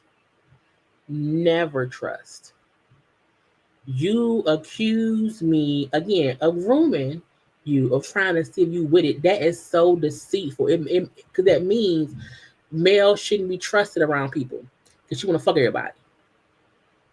But did not have that same energy for Martell. Girl, anyway. So Destiny girl, look, I hope whatever you do next season, because Mel gone now. Mel gone. So whatever happens, I hope it was worth it. We then see Stormy come out. Okay. Child, where her dress at? I didn't like Stormy's dress. I didn't. I did not like the back of it. I feel like I don't like it when people get dresses made to fit really, really tight on their body, but then their back has like back fat and you look smushed in the dress. I feel like dresses, you should be smooth. There's no part of your body that should be like lumped and plumped over. The dress is made. I didn't like how the back of her dress looked because she's a great body. The dress to me in the back was too tight. And also, secondly, okay, I did not like the bodice part. The brown part was too brown. I feel like the silhouette is supposed to be, it's supposed to look like your skin. It's supposed to look like you are like naked in those pieces. And I felt like the color fabric they used did not match her skin tone. So the part that should have been like sheer to resemble her own skin type, it looked like a golden brown color. So they just did not use. It's like an orange color. It doesn't look like her skin tone. And I'm like, girl, this shoe is sheer. It looked wrinkled. The actual sheer brown orange part looked wrinkled. It looked lumpy. And I'm like, I know she had this dress made, but the execution of it, I did not like. I love the idea of it. I love the style of it. Whoever she had to make it did not do the best job. They did not use the right fabric for. It looked like a superhero suit. Where's my super suit? Where's my super suits? Okay. And that part I did not like. And I feel like it's a reason that in what she posted, she did not post a picture of the back of her dress. I feel like because she knew it looked a bit different in the back, that she chose to not show the back of her dress. She only showed the front of her dress because the back of her dress had her, what I'm saying? Because Stormy is not she's a petite woman. Y'all know she had that, she lost weight, child. She went and had liposuction. She had she had work done. Okay. So she had her body done to be more of, svelte or whatever.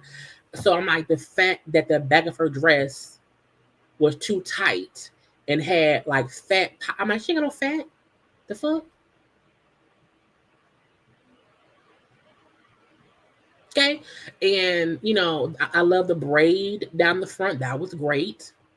I also feel like the bottom of her dress should have been more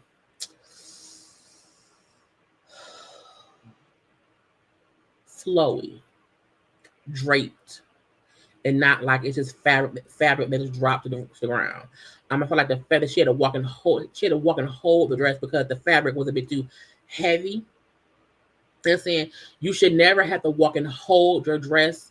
You should walk and the dress should flow. So I love the idea of it. I love what it was supposed to be.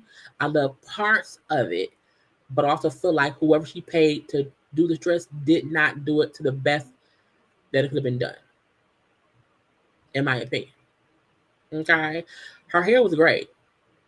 You know what I'm saying? Drawn on edges and all. Okay. Now I don't know who made, and she was styled by somebody. I wonder who made the dress. Who made the dress? And tell them to never do that color bodice sheerness ever again. First of all, when doing that, you should always make sure that you do a color test between your skin and the person's skin. And then when you do that as well, take pictures so that how it looks in person will match how it will look in pictures. That's just on me. But again, now she was around here, child. Okay, she was around here. Again, her hair and makeup was beautiful. I don't feel like she had to be on the show, on the reunion. She left after the girls trip, so she was gone for like 8 episodes or whatever. That she was a special surprise guest. We didn't need her. No tea, no shade. We didn't need her. Stormy came out. They didn't even address shit that happened in the season at all. At all. She came. Are you pregnant? She says, no, I'm not pregnant. She did say her and Courtney are had a surrogate. So hopefully sometime this year she will have a second baby via a surrogate. Congrats to that. He then said, why you leave? Girl, we know why. Okay. Well, I left because I got really busy. You know what I'm saying? I was on TikTok. I did a million in sales on TikTok or whatever. So I was traveling a lot, blah, blah, blah. To me, I feel like she left before all of that TikTok shit popped off. I think once she left, she got more popular on TikTok because they was paying for subscriptions and paying for advertisement. And so she is doing great on TikTok. We're not gonna take that from her, okay? Her then saying, before coming on the show, folks knew me through my brand, and that may be true, but she can't act like her brand got bigger because of her being on the show. She had her own business. She did. She had, got into, I think, Walmart at that point in time. She did. Stormy coming on Love and Marriage, I do feel like it pushed her further because she made herself available to people to be seen and because the show was popular. So I feel like we knew she came on the show for that reason, to also show her brand. So to me, you left the show because you made did what you came to do and you did it. You came on the show to get more popular with your brand. You did it and you left. That was smart. So that was that on that. Now, she then said how because of the back end of things and the negativity she got from certain fans, she chose to leave. And I feel like who are they gonna blame when Mel gone? Because Stormy making it seem as if male fans ran her away or her mama is a troll is crazy to me. Your mama is a Huntsville troll. Your mama is one of the people who will be on social media talking cash shit about Mel, how you say folk talk about you. Okay.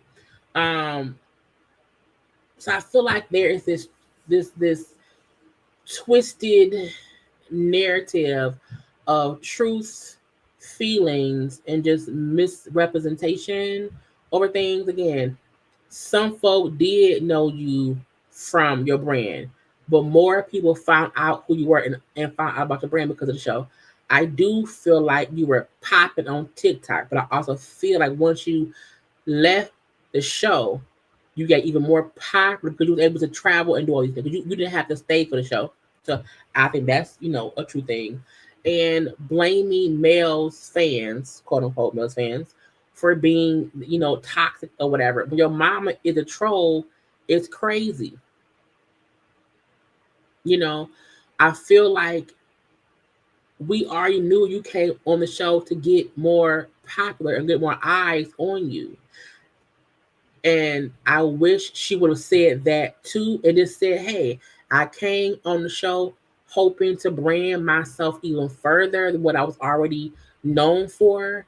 And then once I saw that happening, and I also saw negativity, I said, you know what, let me leave before I lose this momentum and I feed into this negative part of troll people or whatever. So I feel like, don't talk as if the show didn't help you. Don't talk as if you're the only member of the cast who gets trolled. All of them do.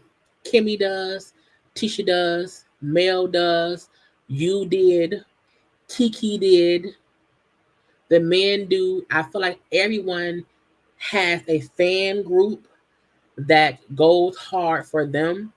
And so again, this victimness of, well, I was getting trolled, I left, as if male, I know people hate male the most. They do. You know what I'm saying? So I just wish it could have been a more, even though she said, I love the show, I love the people, blah, blah, blah, blah, blah. Girl, whatever. Okay? Whatever. I did not know who she was before the show. I did not. I think on Facebook I had seen like ads for it, but I still had no idea what it was. I would scroll on past it. And then once she was on the show, I said, oh, I'll be seeing some things on Facebook because she paid for ads. So I didn't know who she was beforehand. So you know what I'm saying? I just feel like you came to do what you did and you then left. That's it, that's all. Because we also know that your brand had failed and you almost lost your brand because of mishandling things, and the show helped you fix shit because folks saw you on the show and reached out. You know what I'm saying? So I just wish, whatever. So when she said I left to build a table for myself at TikTok, girl, fine. You're fine. But it was a piece of me that made it a piece of me just felt like she did not want to just acknowledge why she came to the show. She did what she was supposed to do and she left. That's smart. But let's not act like without that, let's not act like this show did not help put you in more homes, in the view of more people and more brands, and that helped. Even the drama of the show helped. So I'm gonna leave that be. Okay. And so yeah, I'm like, child, why she here? Why she here? We did have a rest in peace to Kiki. Now Kiki passed away in June, either June or July of 2024. They were filming at that point in time. Now we had mentioned before how during the season there was no mention of Kiki, like nothing about Kiki, and so we see the whole, they played, old footage of Kiki on the show, or her good moments, child, her good Tisha moments, her good moments with people or whatever. We then see how Tisha put together a memorial. They filmed, and it did not air. I'm assuming because Kiki's family did not want the show discuss. Kiki's immediate family were pissed about things. But we also can't ignore that before Kiki died, she was beefed out with Tisha and them. Like her and Tisha, they didn't hate each other, but the competition and the tension between Kiki and Tisha was real. So when she passed away, I think her immediate family were upset, and so I'm guessing what Tisha filmed was because she wanted to for one, but her family did not want it shown for two, and whatever. So Carlos asked Tisha how things are with the family, because again we knew there was beefing with the family. Some folk did not like that Wanda had a YouTuber break the news. They did not like certain things that had happened. Considering it was public knowledge that there was a bit of beef between Kiki and some people. But Tisha said, like, I don't care about anything else besides her kids. I'm saying I was close to her kids. I'm saying me and her were sister cousins. I'm saying I hate that people did not get to see the other side of our relationship. And now I'm gonna say this. I feel like Tisha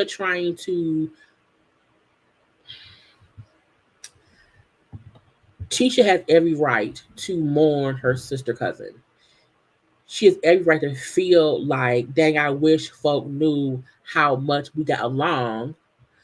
She has every right to feel that way. Also, Tisha, you can't negate and ignore and dismiss the fact that you helped showcase your sister cousin in a negative light. You had no issue bringing up her drug use. You and Marcel had no issue bringing up and throwing her face her drug use on the show. So being upset that we did not see the good times is your fault too. It's your fault, production's fault, Kiki's fault, but let's not act like you were not an active participant in showing and talking about the hardships and beefing of you and Kiki. Like, that was a part of your narrative that you never tried to not show. It's sad that when people pass away, you then feel, oh dang, why did I? Again, hindsight is always 2020, but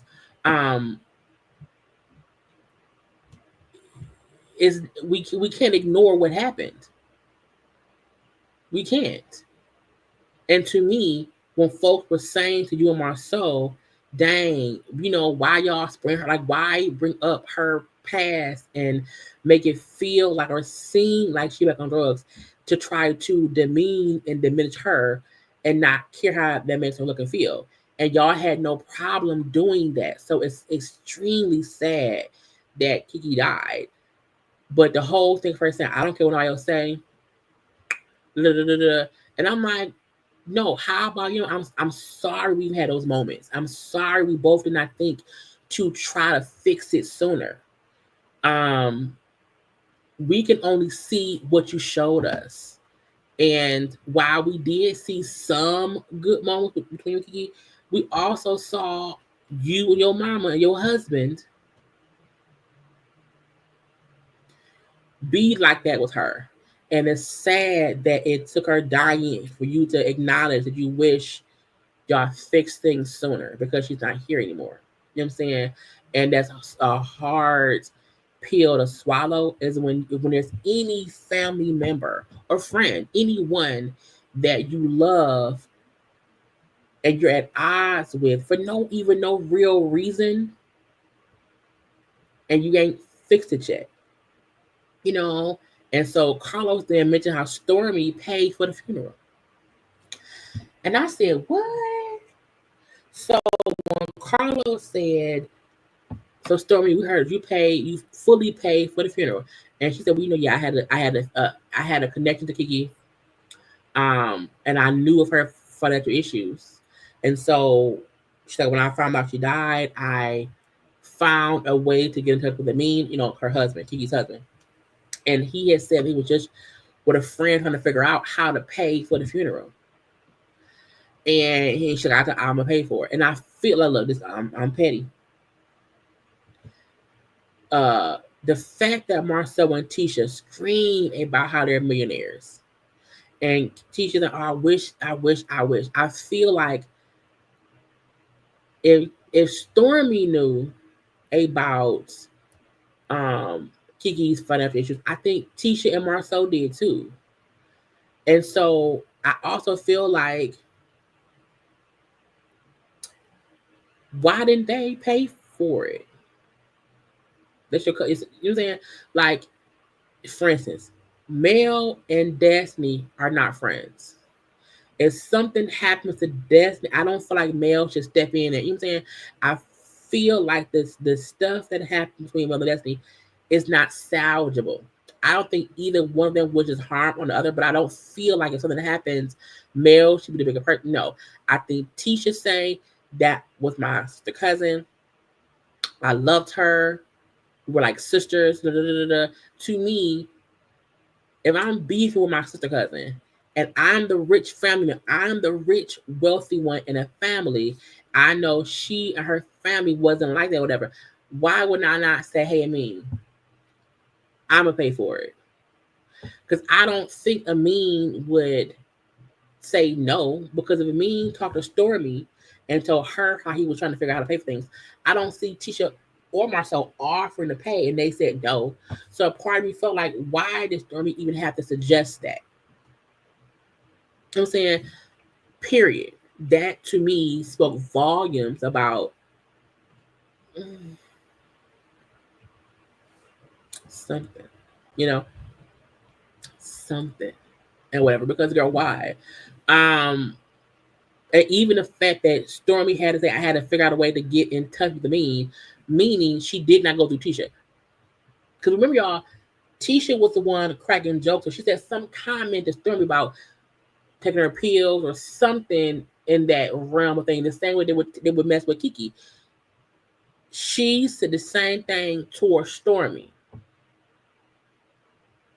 So it says a lot when Tisha said she said to Stormy, the fact that you did that, it showed how great of a person he was, and it helped me change my perspective of you.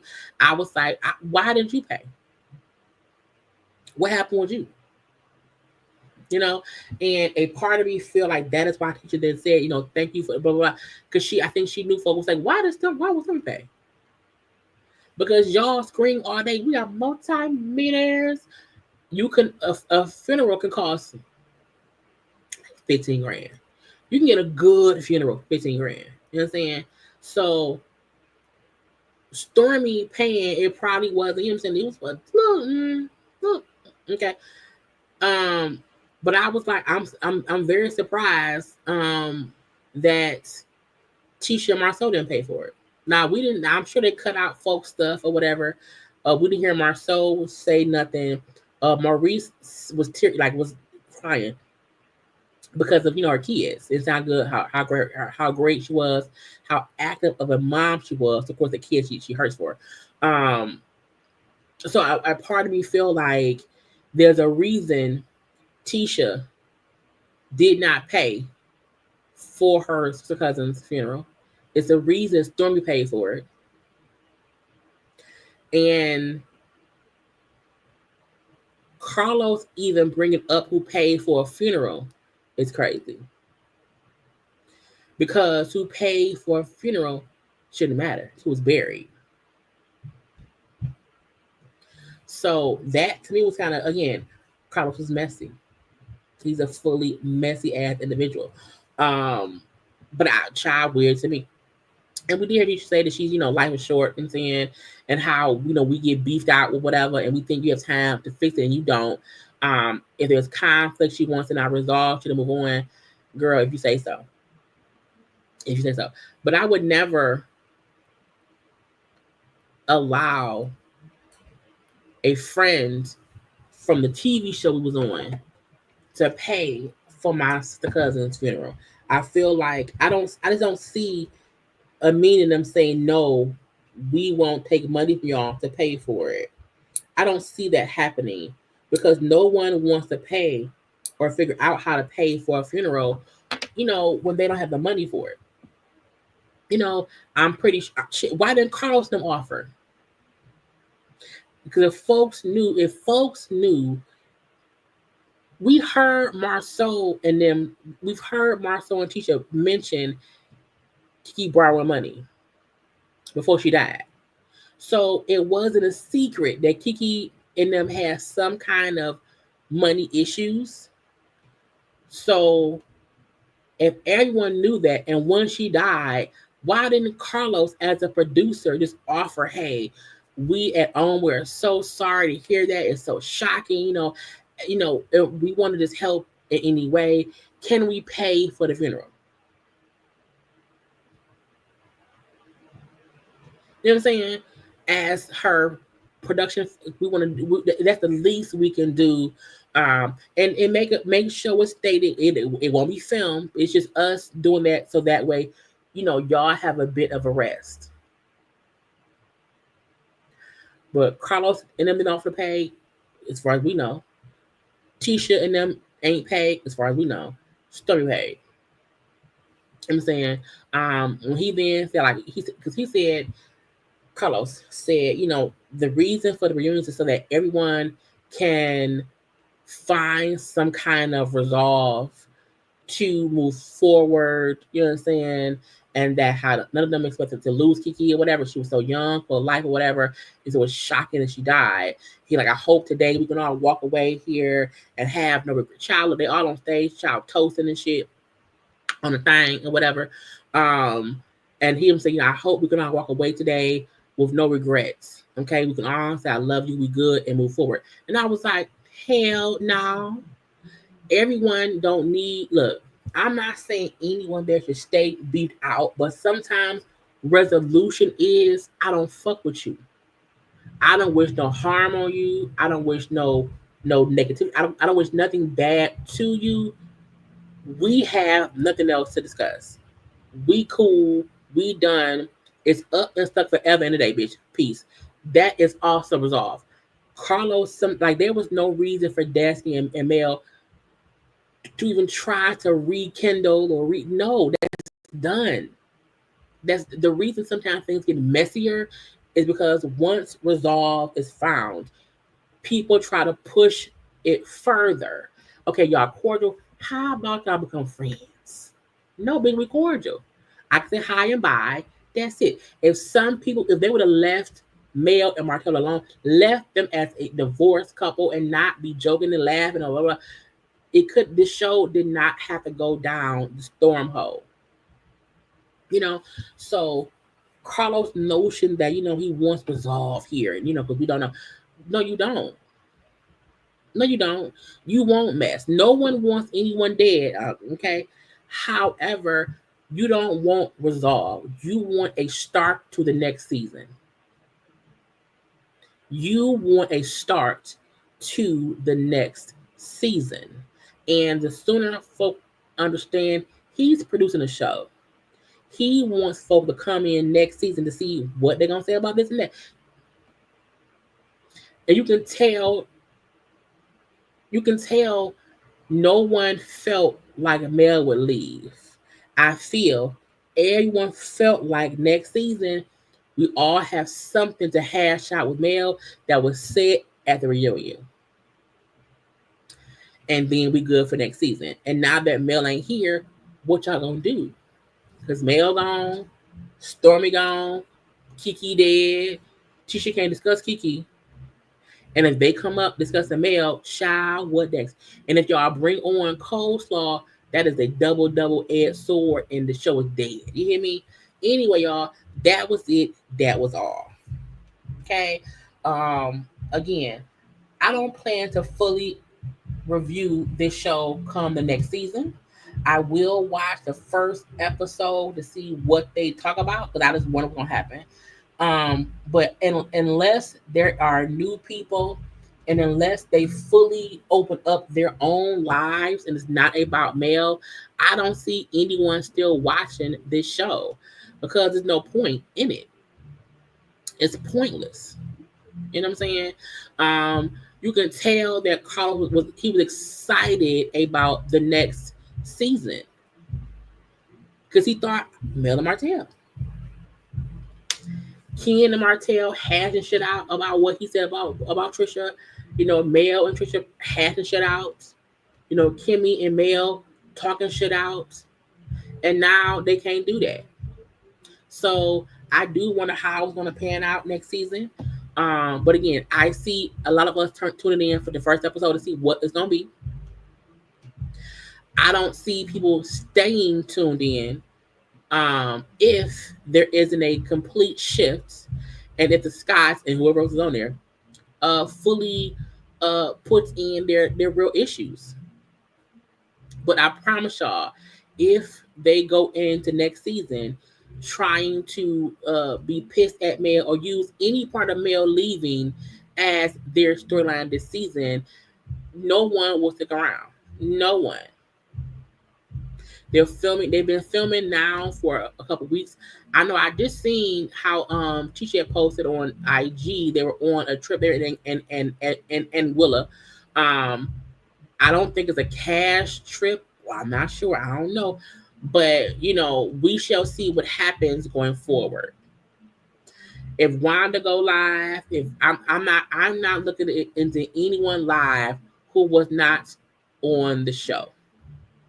If Mel go live, Destiny, Marceau, Martell, Kim, I will discuss that. I don't give no fuck about Wanda live or anybody else. Child, I don't care. I'm happy it's over. Now, y'all be sure to go watch my other content. Okay, we are getting into real stories and stuff, so that's up there too. And whatever. I will be live tomorrow evening. It may be tomorrow around 7 to 7:30. If not, it'll be 9 o'clock because my work schedule is kind of crazy right now. But I hope y'all come back. I hope y'all already liked the video. Okay, like, comment, share, and subscribe, and all that good stuff.